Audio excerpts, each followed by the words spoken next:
il existe quelque part sur Terre un défi que l'homme n'a pas encore réussi à vaincre. Un mystère étonnant qui pourtant intrigue et questionne.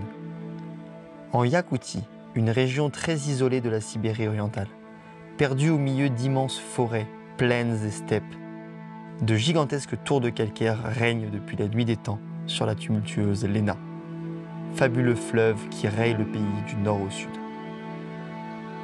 On les appelle les colonnes de Léna. Ces piliers rocheux mesurent pour certains plus de 200 mètres de haut et s'étendent sur 45 km. Le mystère réside dans le fait qu'aucune de ces colonnes n'a jamais été escaladée.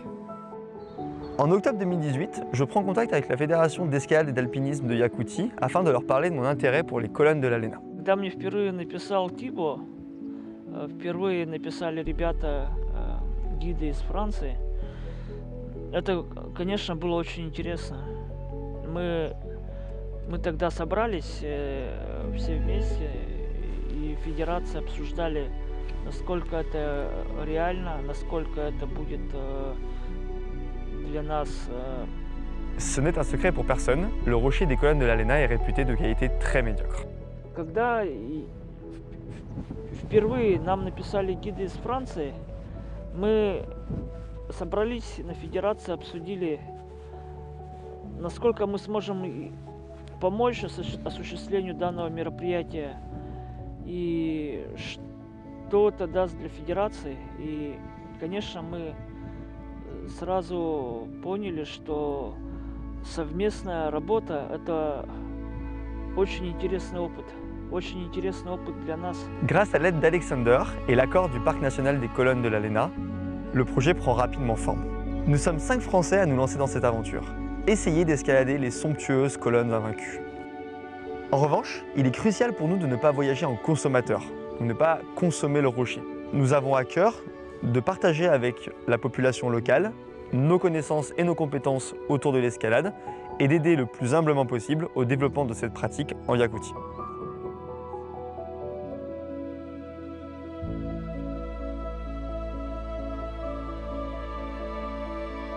Vertikalnaya Drujba, amitié verticale, sur les rives de Sibérie.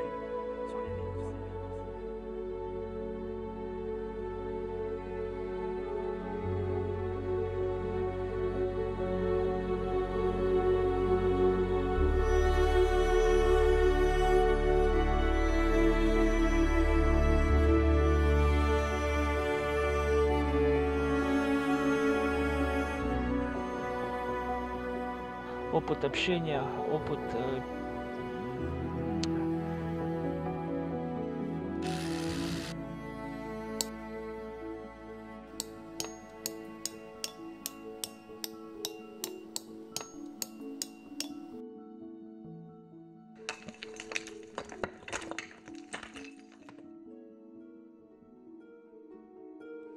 Accrochez-vous, ça va aller vite. On quitte la France le 5 août 2019.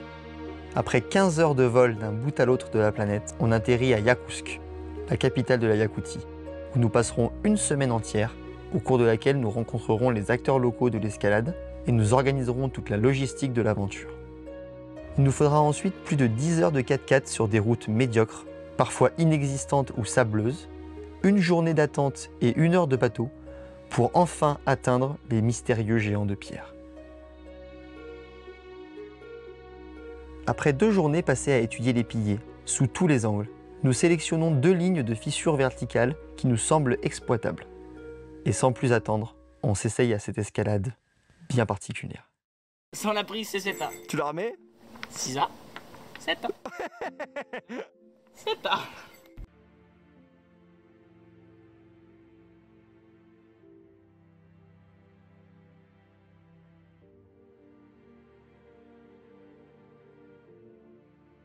Un bon pied, nickel.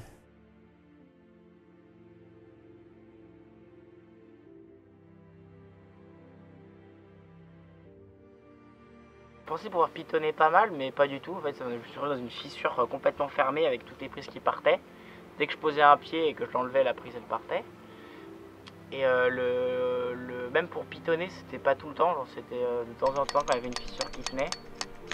Et donc, on pouvait même pas artifier quoi, il fallait grimper.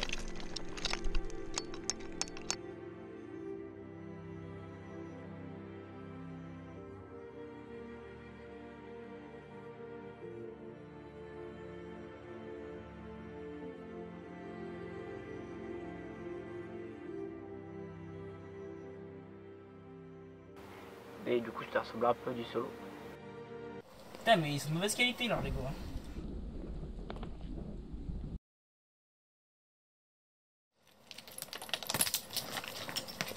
C'est un peu fabrique ton pilier, quoi.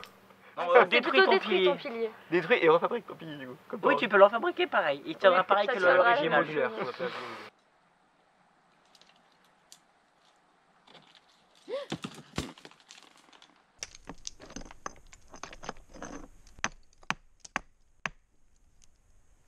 Aucun pied, aucune main ne tiennent. Même en escalade artificielle, c'est-à-dire en se hissant sur nos ancrages et en limitant les risques de chute, l'ascension est extrêmement périlleuse. Après 3 jours de combats acharnés, on finit par baisser les bras et on s'avoue vaincu. Le danger est trop grand. Lorsque l'on atteint cette limite, il faut savoir s'arrêter. C'est peut-être décevant, parfois frustrant, quelque peu désobligeant. Mais c'est également le quotidien de l'exploration, la réalité de l'aventure, les règles invisibles de l'ouverture en escalade traditionnelle. Ça casse le caillou, ça fait des écailles en fait sur le caillou de côté. Non, mais moi je pense qu'il peut y avoir cette dynamique de groupe là qui pousse à faire un peu. Genre voilà, on est venu jusque là, c'est assez coûteux, ça prend du temps, ça prend de l'énergie, ça prend de l'investissement, beaucoup de choses. On a vraiment envie de faire des choses, donc on se donne à fond, on va un peu au-delà des limites de l'acceptable quoi, puis d'un point de vue risque. Et puis en fait voilà, il y a quand même un moment donné où on est quand même capable de se dire bon ben. Même si on est engagé sur des trucs dans le sens, faut quand même qu'on ramène des images, faut quand même on est jusque là, donc ça serait bien de faire un truc, mais même s'il y a tout ça, le plus important c'est quand même de rester tous sains et saufs, de ne pas se faire mal, de ne pas se tuer, et voilà, je veux dire, les piliers ils sont là depuis X mille ans, ils resteront là encore X mille ans, et voilà, ça change rien quoi, qu'on soit mort dessus ou pas. Donc bon voilà, il y a peut-être cette composante-là qui est... Et puis il y a aussi le fait que de renoncer aussi sur ces piliers, il faut plutôt voir l'expérience qu'on en tire que l'échec, que le truc négatif. Quoi. Ouais. C'est que du coup, tu sais que dans une expé, il peut y avoir cet aspect-là d'attente, d'inertie, de renoncement, qui peut être le mauvais temps, mais pour nous, c'était pas le mauvais temps, c'était plus le terrain. À ce moment-là, Virgile m'a regardé. J'ai regardé Virgile. Alizé a regardé Virgile. Clément a regardé Virgile. Virgile nous a regardés. J'ai regardé le python. Clément et moi, on s'est regardés. Virgile m'a encore regardé. Yana a regardé Virgile. Alexander nous a aussi tous regardés. On s'est tous regardés. Bref, on a craqué.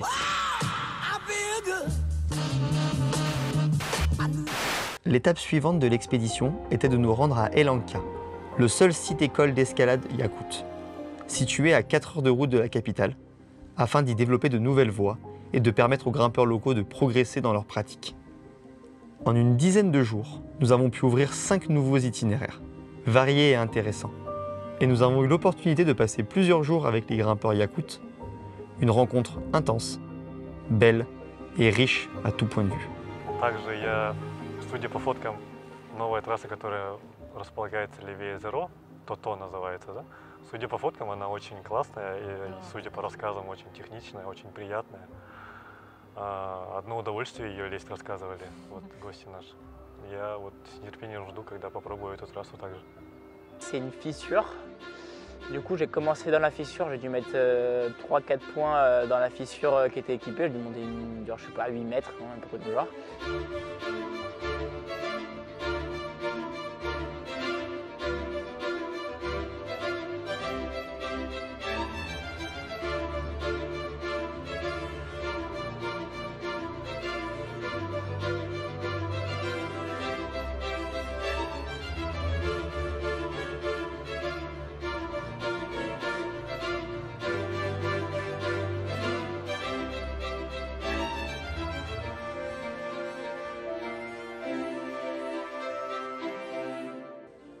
Cette voie majeure est la deuxième du secteur, à côté d'une ligne qui s'appelle 0.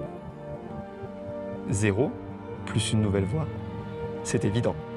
Avec un brin d'humour à la française, nous appelons notre voie Toto. 8, наверное. Сейчас их уже больше, ну, что-то около 20. Причем каждый приезд гостей дает толчок на развитие скалолазания на Иланке. Например, 2 года назад сюда приезжали гости из Москвы и Красноярска.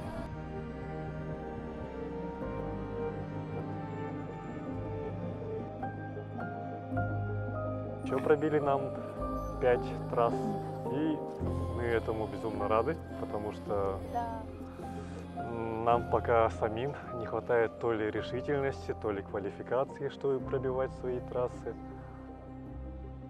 Будет помогать развитию скалолазания на Иланке, в целом в Якутии. И, возможно, если эта работа даст помимо новых трасс, она еще даст дополнительный виток в общении между людьми, между альпинистами и скалолазами из Франции и Якутии. Это было бы здорово. Это было бы здорово для получения опыта, для развития скалолазания. Осталось только пробовать. 3, 2, 1, go! Коимо подесуа, кильне полотуба, живови авус.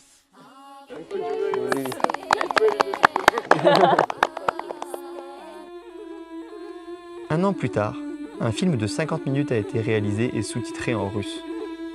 Le 29 septembre 2020, le film a été diffusé à la télévision Yakoute pour célébrer les 5 ans de la Fédération d'escalade et d'alpinisme de Yakoutie.